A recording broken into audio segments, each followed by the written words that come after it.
কোয়েল দেখো, রেশনে ভুরি ভুরি দুর্নীতির অভিযোগ উঠেছে, আমরা তা নিয়ে লাগাতার খবর করেছি, কিন্তু রেশনে ধর্মঘট, দিন আনা দিন খাওয়া মানুষগুলো যাদের কথা আমরা প্রতি মুহূর্তে বলছি, বলো তো তাদের কি অবস্থা হবে?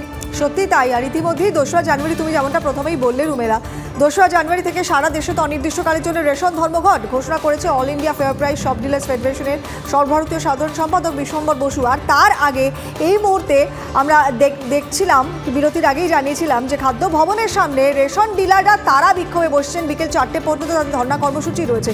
কি বলছেন তারা, সরাসরি চলে যাই, প্রদীপ্ত আমাদের সঙ্গে রয়েছেন। প্রদীপ্ত, এই মুহূর্তে খাদ্য ভবনের সামনে তারা ধর্ণা কর্মসূচিতে রয়েছেন, 2 তারিখ তারা সেন্ট্রালে যাবেন, অনির্দিষ্টকালের ধর্মঘট, কি বক্তব্য তাদের? সাধারণ মানুষগুলোর কথা সবসময় আমরাও ভাবি, নিশ্চয়ই তারাও ভাবেন, তাদের কি হবে? দেখো, আমি সরাসরি আমার সহকর্মী সুদীপ গুচাইতকে বলবো যে এই মুহূর্তে খাদ্য ভবনের সামনে রেশন ডিলাররা তারা অবস্থান বিক্ষোভ করছেন এবং সেই ছবিটা আমার সহকর্মী সুদীপ গুচাইত তুলে ধরছেন। এবং তুমি যে কথা বললে যে ইতিমধ্যেই তারা যে কথা ঘোষণা করেছে যে কেন্দ্র এবং রাজ্য সরকারের যে দমন পীড়ন নীতি চলছে তার প্রতিবাদ জানিয়েই তাদের এই একাধিক কর্মসূচি, এবং আগামী 2রা জানুয়ারি থেকে তারা লাগাতার দেশব্যাপী যে অনির্দিষ্টকাল বন্ধের কর্মসূচি নিয়েছে সেই বিষয় নিয়ে সরাসরি কথা বলবো। সংগঠনের সাধারণ সম্পাদক রয়েছেন আমাদের সঙ্গে বিশ্বম্বর বসু। দাদা, এই যে আপনারা যে বন্ধ করবেন, সাধারণ মানুষেরও তো অসুবিধা হবে, কিন্তু আপনারাও সমস্যায় রয়েছেন যে কথা বলছেন।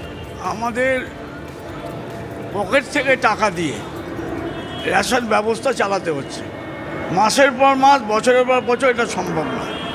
তাই আমরা বাধ্য হয়ে আন্দোলনের পথে নেমেছি। বারবার রাজ্য সরকারকে, কেন্দ্রীয় সরকারকে জানিয়েছি, প্রধানমন্ত্রীকে জানিয়েছি, সুরাহা কিচ্ছু হয়নি। উপরন্তু পশ্চিমবাংলায় যেটা হয়েছে, যার জন্যে আজকে ধর্না, সেপ্টেম্বর মাসে পিডিএস কন্ট্রোল অর্ডারের নামে রেশন দোকানদারদের ওপর মানসিক নির্যাতন নামিয়ে এনেছে। এটা কিছুই নয়, আসলে রেশন দুর্নীতি যেটা হয়েছে সেই দুর্নীতিকে আড়াল করার জন্যে রেশন দোকানদারদের উপর চাপ সৃষ্টি করো, এই একটা পন্থা বেছে নিয়েছে। মাসে মালের দেখা নেই, ইপস মেশিনে মাল ঢুকিয়ে দিচ্ছে, ভুয়ো স্টকের কথা আপনারা বলছেন, ভুয়ো স্টক মাসের পর মাস ঢুকিয়ে দিচ্ছে। প্রতিবাদ করলে তার সুরাহা নেই। 17 তারিখ রাতে দোকান বন্ধ করেছে যে স্টক নিয়ে, 18 তারিখে স্টক বেড়ে গেছে। এটা কতদিন সহ্য করা যায়? এবং তারপর এই গরমিলের জন্যে রেশন দোকানকে ফাইন করছে, সাসপেন্ড করছে, দোকান টার্মিনেট করছে। দোকানদার ওই ফাইন জমা থেকে বাড়ি বেচে দিচ্ছে, ট্রাক বেচে দিচ্ছে, যার ট্রাক আছে, জমি বন্ধক দিচ্ছে, এমনকি বললেন যে প্রতিবাদ করলে তার কোনো প্রতিকার নেই। এটা তো তারাই যে ধর্নায় বসছেন, বিক্ষোভ দেখাচ্ছেন, তাদের 2 তারিখে অনির্দিষ্টকালের ধর্মঘট, এটাও তো প্রতিবাদ। কিন্তু এগুলো করে তারা যে প্রতিবাদটা করছেন, তারা সুরাহা পাবেন, তারা আশাবাদী? আপনারা সুরাহা পাবেন এই ধর্মঘট করে, প্রতিবাদ করে? আমাদের তো চেষ্টা করতে হবে। আমরা তো বারবার ডেপুটেশন দিয়েছি, আমরা বারবার জানিয়েছি, স্মারকলিপি দিয়ে। পরিস্থিতি তো বদল হচ্ছে, পরিস্থিতি বদল কিচ্ছু হচ্ছে না, কিচ্ছু হচ্ছে না। প্রদীপ্ত দেখো, তারা একটা প্রতিবাদ করছেন, কোয়েল যেরকম প্রশ্ন করলো যে তার কোনো প্রতিকার তারা পাবেন কিনা, সত্যিই তাই, আদৌ কোনো প্রতিকার তারা পাবেন কিনা? অবশ্যই তা অনির্দিষ্টকালের জন্য তারা ধর্মঘট করছেন, তারপরে তার উত্তর মিলবে।